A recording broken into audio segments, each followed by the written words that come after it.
A proposed amendment to the Wisconsin Constitution sounds like it would prohibit discrimination, but it would actually make existing programs that now fight discrimination illegal.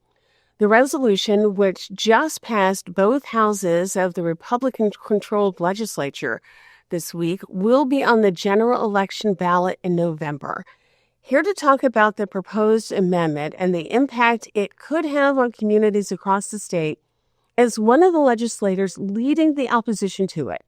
Wisconsin State Senator Dora Drake represents the 4th Senate District, which is located on the north side of Milwaukee and includes parts of Glendale, Shorewood, and Brown Deer.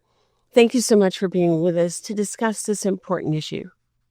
Thank you for having me. It's timely that we're talking about this today.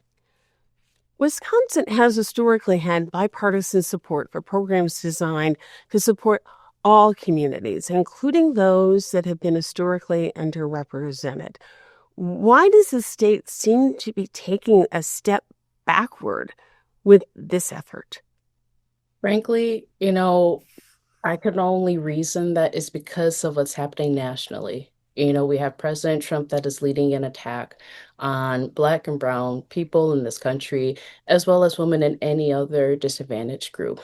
And I think it's also Republicans just trying to hide their negligence in this. For over a decade, legislative Republicans had the opportunity to expand economic and educational opportunities for all Wisconsinites. And instead, they chose to prioritize tax breaks and resources for the wealthiest and corporations. So now that we are facing an affordability crisis, and with the Wisconsin legislature not doing what they need to, Republicans now are using Black, Brown, women, and other minority Wisconsinites to blame for their failure. And they're misleading the people on this November general ballot by what the language actually is, when in reality, it would actually gut all of the programs that we not only have publicly through our state, but also with our school boards, also with our counties and cities. And it is a huge step backward, which I fear will take us back to pre-civil rights, if not further.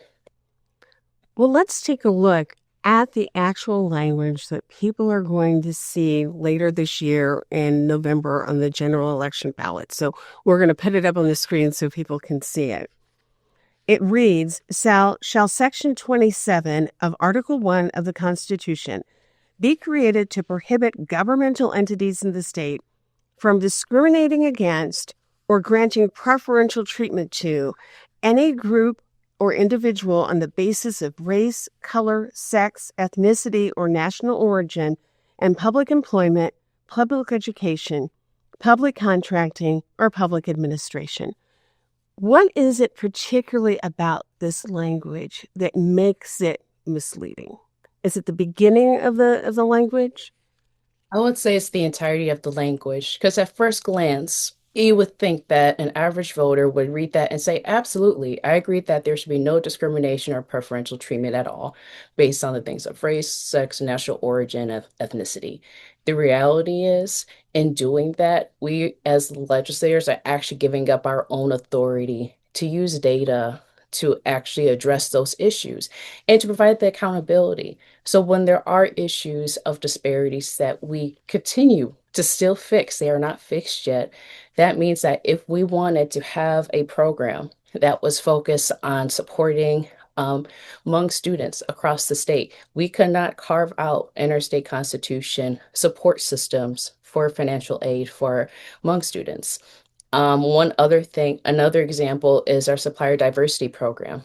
That was a program that was established in 1983 that by the state legislature of a goal, not a requirement, a goal that minority-owned businesses received at least 5% of contracts within state agencies and the University of Wisconsin.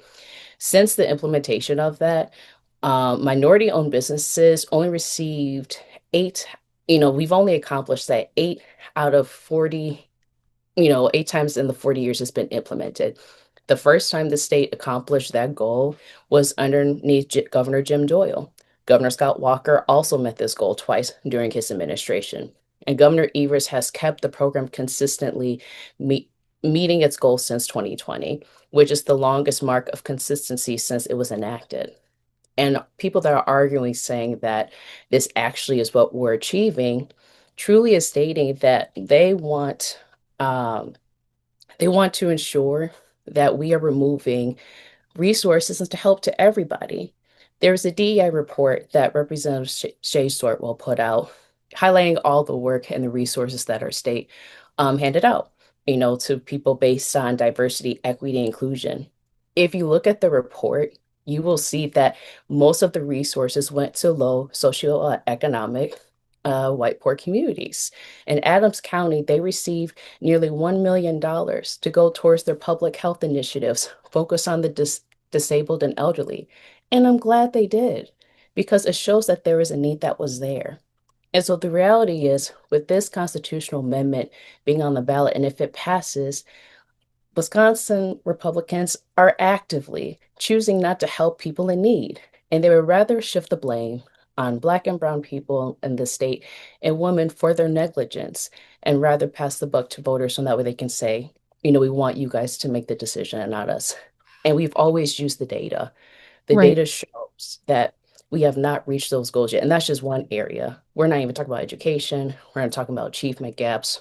There's so much that the state can do. And instead of working towards those goals, this constitutional amendment would prevent us as legislators to use data to actually do our jobs and help our constituents. Why does this need to be a constitutional amendment? This could just be passed as a regular law. What happens if it's enshrined in the state constitution as opposed to simply a law being passed? If it's enshrined in our Constitution, it makes it that much more difficult to get off our books.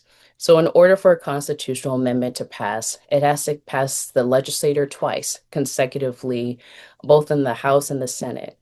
If they really wanted to make this law, they could have introduced it. Frankly, I think it's cowardly because I don't think they want to take the votes on it. They know that Governor Evers would veto it. And I really think it's just meat for their base. So they can pull out their people, come out in the election. And it's disgusting because, frankly, again, this amendment harms everyone. Is it targeting Black and Brown folks and women? Yes. But the reality is, these programs helped everyone in large parts of our state. So why are we actively choosing to feed something that's false when the reality is Wisconsin Republicans just chose not to do their job and they're trying to pass the buck on to someone else? There are other states who have taken this kind of similar action. And when we take a look at what's happened in those states, we've seen a decrease in the number of students of color enrolling in college. We've seen a decrease in the number of businesses owned by minorities, women, veterans, other people who benefit from the current law that's on the books in Wisconsin. Are you expecting to see that same thing happen here? We are. And that's why we're sounding the alarm now. Because frankly, I do not believe that the majority of the state of Wisconsin would want to move backwards in a time where the Trump administration is cutting funds from states, in a time where we don't know when we're going to get the support. Why on earth would we choose to push forward a constitutional amendment that would harm everyone and make it harder for us as legislators to serve the people that we need?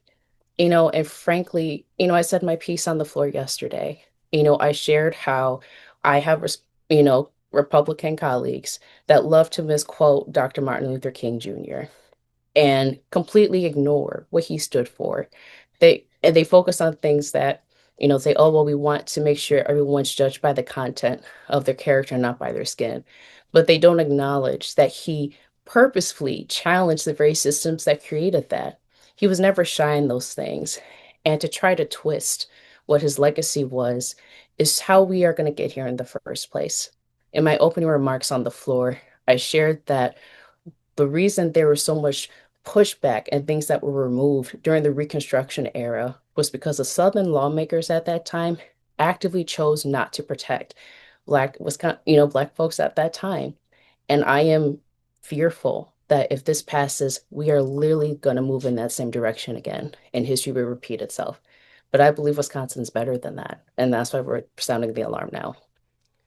Senator Drake, thank you so much for being here with us today, making us aware of this issue that's coming up on the ballot.